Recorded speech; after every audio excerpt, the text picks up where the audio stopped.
ഒത്തുകളിച്ച ഉദ്യോഗസ്ഥർ കേരള നാടിന്റെ അപമാനം നടപടിയെടുക്കൂ.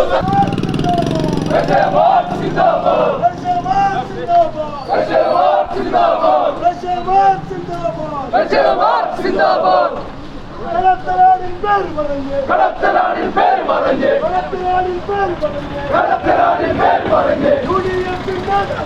യുഡിഎഫിൻ നേതാക്കന്മാർ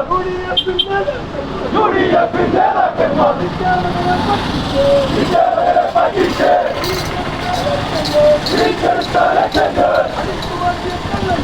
അടിച്ചു മാറ്റിയ കള്ളന്മാരെ പോലീസ്. കോൺഗ്രസ് നേതാവിന്റെ വീട്ടിലെത്തി ആത്മഹത്യയ്ക്ക് ശ്രമിച്ച വയോധികൻ മരിച്ച സംഭവവുമായി ബന്ധപ്പെട്ട പ്രതിഷേധം കനക്കുന്നു. SDPI നേതൃത്വത്തിൽ വടകര പോലീസ് സ്റ്റേഷനിലേക്ക് മാർച്ച് നടത്തി. സംഭവത്തിൽ സമഗ്ര അന്വേഷണം നടത്തുക, പ്രതികളെ പിടികൂടുക, കുറ്റക്കാരായവരെ മുഴുവൻ കണ്ടെത്തുക, നിക്ഷേപ സൊസൈറ്റിയെക്കുറിച്ച് കൂടുതൽ അന്വേഷണം നടത്തുക തുടങ്ങിയ ആവശ്യങ്ങൾ ഉന്നയിച്ചാണ് SDPI നേതൃത്വത്തിൽ വടകര പോലീസ് സ്റ്റേഷനിലേക്ക് മാർച്ച് നടത്തിയത്. സ്റ്റേഷൻ പരിസരത്ത് മാർച്ച് പോലീസ് തടഞ്ഞു. തുടർന്ന് മുദ്രാവാക്യം വിളിച്ച് പ്രവർത്തകർ പ്രതിഷേധിക്കുന്ന കാഴ്ചയാണ്. കടത്തനാടിൻ പേര് പറഞ്ഞ്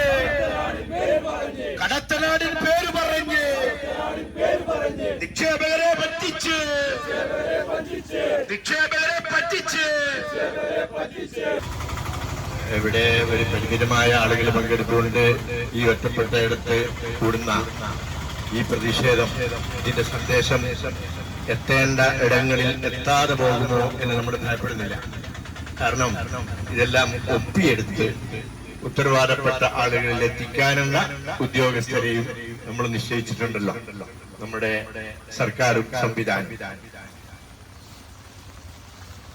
അതിദാരുണമായ ഒരു അനുഭവത്തിനാണ് വടകര കഴിഞ്ഞ ഏതാനും ദിവസങ്ങൾക്ക് മുമ്പ് സാക്ഷ്യം വഹിച്ചത്. വയോധികനായ സാധാരണക്കാരനായ ഇബ്രാഹിം ഹാജി സ്വന്തം ദേഹത്തെ പെട്രോൾ ഒഴിച്ച് തീക്കൊടുത്ത് ആത്മഹൂതി ചെയ്യേണ്ടി. ഇത് ആരെങ്കിലും താല്പര്യപ്പെടുന്ന ഇഷ്ടപ്പെടുന്ന ഒരു കർമ്മമാണ് എന്ന് നമ്മൾ വിചാരിക്കുന്നില്ല. ഈ വിഷയത്തിൽ വളരെ ശക്തമായ, സത്യസന്ധമായ, കാര്യക്ഷമമായ അന്വേഷണം നടത്തി ഈ ആത്മഹത്യക്ക് പിന്നിൽ പ്രവർത്തിച്ച ആളുകളെ നിയമത്തിന് മുന്നിൽ കൊണ്ടുവരണം. ഇതിനൊക്കെ അടിസ്ഥാനമായി നിന്ന കടത്തനാട്ട് സൊസൈറ്റിയുടെ സാമ്പത്തിക ഇടപാടുകളെ കുറിച്ച്, തട്ടിപ്പുകളെ കുറിച്ച്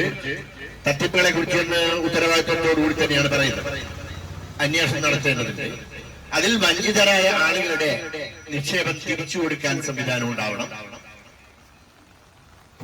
മരിച്ചുപോയ ഇബ്രാഹിം ഹാജിക്ക്, അദ്ദേഹത്തിന്റെ കുടുംബത്തിന് തൃപ്തികരമായ നഷ്ടപരിഹാരം നൽകുന്നതിന് സംവിധാനം ഉണ്ടാവണം. ഈ ആവശ്യം ഉന്നയിച്ചുകൊണ്ടാണ് ഈ പ്രശ്നം.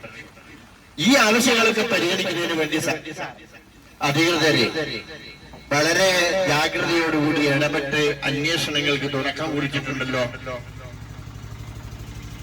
ഈ പറഞ്ഞ സൊസൈറ്റിയിലും അദ്ദേഹം ആത്മഹത്യ ചെയ്ത വീട്ടിലും അദ്ദേഹത്തിന്റെ സ്വന്തം വീട്ടിലും താമസ സ്ഥലത്തും ഒക്കെ പരിശോധന നടത്താൻ തീരുമാനിച്ചിട്ടുണ്ടല്ലോ. എല്ലാ കേസുകളും അന്വേഷിക്കുന്നുണ്ടല്ലോ. ജില്ലാ റൂറൽ ക്രൈംബ്രാഞ്ച് കേസ് ഏറ്റെടുത്തിരിക്കുന്നല്ലോ. അപ്പോ എന്താണ് ഇത്തരം ഒരു പ്രക്ഷോഭത്തിന്റെ പ്രസക്തി എന്ന് ചോദിക്കാവുന്ന ഈ ചോദ്യം ഇതിന്റെ പ്രദേശത്തെ സംഘാടകരോട് ഞാൻ ചോദിച്ചു. അപ്പൊ എനിക്ക് കിട്ടിയ മറുപടി, ഈ പരിപാടിയുടെ പ്രസക്തി ബോധ്യപ്പെടുത്തുന്നത്, വിളിച്ചോതുന്നതാണ് ഈ ഒരു സമര പരിപാടി പ്രഖ്യാപിച്ചത് മുതൽ ഞങ്ങൾക്ക് കിട്ടിക്കൊണ്ടിരിക്കുന്ന ഫീഡ്ബാക്ക് എന്നാണ് പറഞ്ഞത്. അതാണ് ഇവിടെ ഷംസീർ സൂചിപ്പിച്ചത്. ഇത് ഈ അന്വേഷണം വളരെ നല്ലത്. ഈ പറഞ്ഞ കാര്യങ്ങളൊക്കെ തന്നെ കാര്യക്ഷമമായി അന്വേഷിച്ച് പിന്നെ ആളുകളെ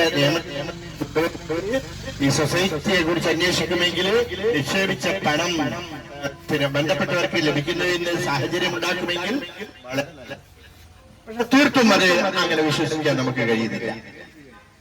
തീർത്തും അങ്ങനെ വിശ്വസിക്കാൻ കഴിയുന്നില്ല. കാരണം നമ്മൾ സംശയിക്കുന്നു ഈ അന്വേഷണം പ്രക്ഷോഭങ്ങൾ ഉയർന്നു വന്നപ്പോ പല ഭാഗത്തു നിന്നും പുതിയ പ്രക്ഷോഭവുമായി രംഗത്ത് വരാനിരിക്കുന്നു എന്ന് കണ്ടപ്പോ പ്രതിഷേധങ്ങളെ തണുപ്പിക്കുന്നതിന് വേണ്ടി കുടുംബത്തെയും ബന്ധപ്പെട്ടവരെയും ഒക്കെ തൽക്കാലം കണ്ണിൽ പൊടിയിട്ട് ആശ്വസിപ്പിക്കുന്നതിന് വേണ്ടി സംഗതി മൊത്തം തേച്ചു മാച്ചു കളയുന്നതിന് വേണ്ടിയുള്ള അങ്ങേയറ്റത്തെ തന്ത്രമാണോ എന്ന് ഞങ്ങളിത് സംശയിക്കുന്നു. സംശയമാണ്. അതിന് കാരണം ഇവിടെ ഷംസീർ പറയുണ്ടായി, ഈ ഒരു കൊലപാതകം തന്നെയാണ് ഈ നടന്നിരിക്കുന്നത്. ആത്മഹത്യക്ക് പിന്നിൽ ആളുകളുണ്ട്, ആത്മഹത്യക്ക് പ്രേരണ നൽകിയ ആളുകളുണ്ട്, അതൊക്കെ പരിശോധിക്കേണ്ടതുണ്ട്. അപ്പൊ ഇത് നടന്നിരിക്കുന്നതിൽ ഒന്നാമത്തെ കുറ്റവാളി പ്രതി പോലീസാണ് എന്ന് പറയുന്നുണ്ട്. അതും ഒരു രാഷ്ട്രീയമായ ആരോപണമല്ല. ഞാൻ ചോദിക്കുന്നത്, ഇദ്ദേഹം സ്വന്തം ദേഹത്തെ പെട്രോൾ ഒഴിച്ച് തീ കൊടുത്ത് മരിച്ചല്ലോ, അതെന്തായി? അതിനെ അദ്ദേഹത്തെ പ്രേരിപ്പിച്ച ഒരു മാനസികാവസ്ഥയുണ്ടോ? നമുക്ക് സങ്കല്പിക്കാൻ കഴിയും ഒരു സാധാരണ ആളുകൾക്ക്. അപ്പൊ അങ്ങനെ അദ്ദേഹം അതിനു മുമ്പ് അദ്ദേഹം പോലീസിന് പരാതി കൊടുത്തിട്ടുണ്ടായിരുന്നില്ലേ? ആ പോലീസ് ആ പരാതി വെച്ച് സമയബന്ധിതത്തിന് സന്ദർഭോചിതമായി ഇടപെട്ടിരുന്നെങ്കിൽ ഈ മരണം, ഈ ദുരന്തം തടയാൻ കഴിയുമായിരുന്നു. അത് പോലീസിന്റേതായ ന്യായമുണ്ട് എന്ന് വരികൾക്കിടയിൽ റിപ്പോർട്ടുകൾ വായിക്കുമ്പോൾ നമുക്ക് മനസ്സിലാവുന്നു. പോലീസിന് രേഖകൾ സമർപ്പിച്ചിട്ടില്ലല്ലോ, നിക്ഷേപ രേഖകൾ സമർപ്പിച്ചിട്ടില്ലല്ലോ എന്നൊക്കെയാണ്. നിക്ഷേപ രേഖ ഇനിയും കിട്ടാൻ പോകുന്നില്ല എന്നാ ഞാനിപ്പോ മനസ്സിലാക്കി. ഇതുപോലെ നല്ല സുന്ദരിയായിരിക്കണം. അപ്പോ കല്യാണ പെണ്ണോ? അത് ചിറ്റപ്പന്റെ ഇഷ്ടം. ഇത് മതിയോ? ചിറ്റപ്പ. പാർക്കോ ഗോൾഡൻ ഡയമണ്ട്സ്.